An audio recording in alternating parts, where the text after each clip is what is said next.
My name is Patsy Waggoner, and I'd like to welcome you to StampsToDieFor.com.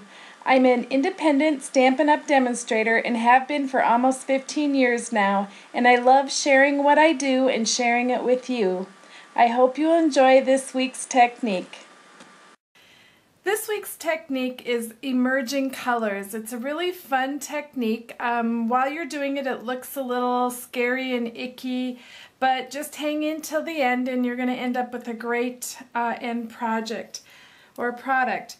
On this card, I have used the Betsy's Blossom stamp set. I've used the bird, and this big one is the one we embossed, and these are the little background stamps I used. And then for the little tag, I used the Itty Bitty Banners, which is a fun set, and it has these coordinating Itty Bitty Banners framelets, which are so great because you don't have to cut that out, you just run it through the Big Shot. So let me get started. First, you're going to want to stamp the background image. Now, I decided to stamp this on a piece of designer paper. You wouldn't have to. I just kind of liked the look, and so that's what I went with. I did pre-stamp this because it does need to be pretty dry. And then we're also going to take an embossing buddy. With the embossing buddy, you're going to just rub this. It's a powder, and what this does is it keeps your embossing powder from sticking it where you don't want it. And I'm taking a Versamark stamp pad and I'm inking it up with our Versamark. And I'm just going to stamp this on. Now it's a little hard to see since this is done in clear. We take the Versamark and now I'm pouring my clear embossing powder over the top. I just always pour the entire container on it, and you're going to tap that off. And I just got this on a piece of typing paper, and voila, it goes right back in my little case.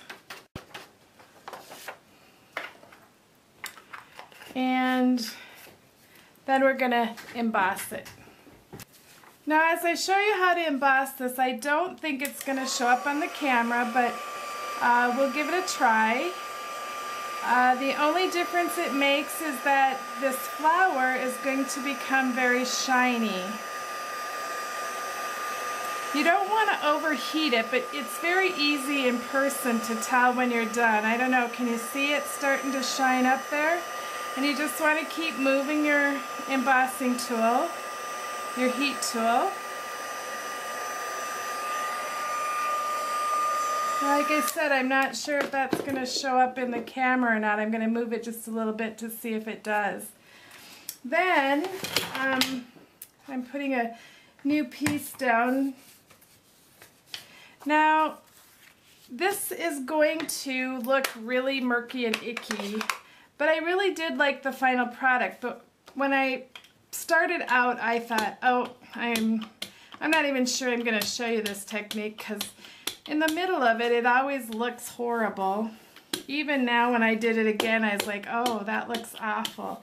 But you just keep rubbing the brayer over it until you get the desired results, you know, until you get it as inked up as you want.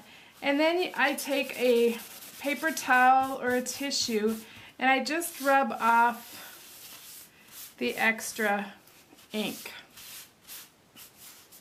And that's all there is to it, and you can really play around with different stamps, different background stamps, different colors. You can do it on plain if you like.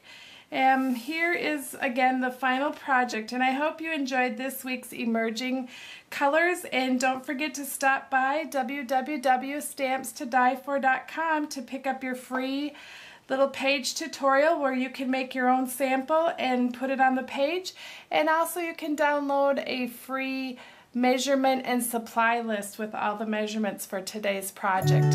Happy stamping!